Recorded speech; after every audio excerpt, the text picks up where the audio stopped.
We've got Rightmove's commercial director, Miles Shipside. Miles, it does seem like a rather skittish housing market right now.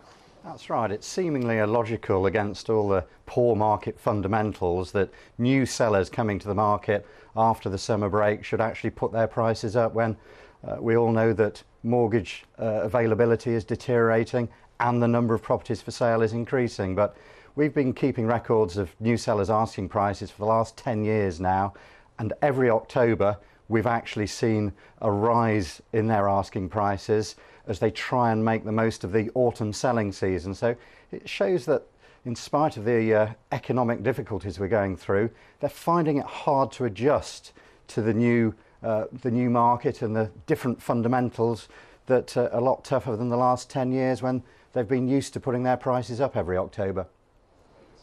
Yeah, Miles, I mean, we saw a 3% plus fall in house prices in September, if you believe the Halifax survey. So, how did these different surveys, produce such a different picture?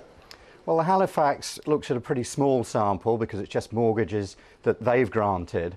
But let's not forget that that is mortgage approvals. So these are deals that have actually gone through. We're measuring new sellers and their aspirations, and we measure the supply of stock to the market. So what we've got is a real mismatch, and if you like, a standoff between what sellers are willing or able to afford to sell at and what buyers are willing or able to afford to buy at. So we've got a gap in expectations, which means that we've got a low level of volumes of actual sales, and the market's bumping along the bottom.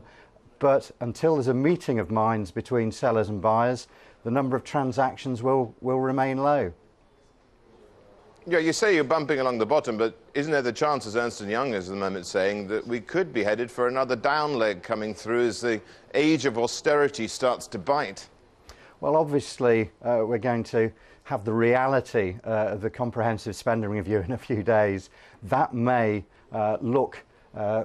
sellers may look at that and actually say, right, we actually need to now address our asking prices because we realise that buyers are in a tough position.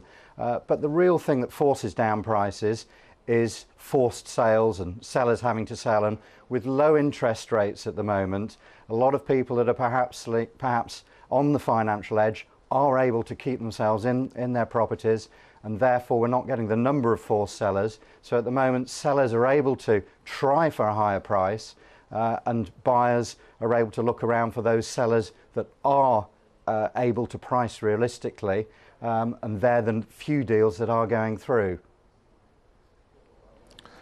Miles, thanks so much for that. Miles Shipside there joining us to go through what's happening with the British housing market.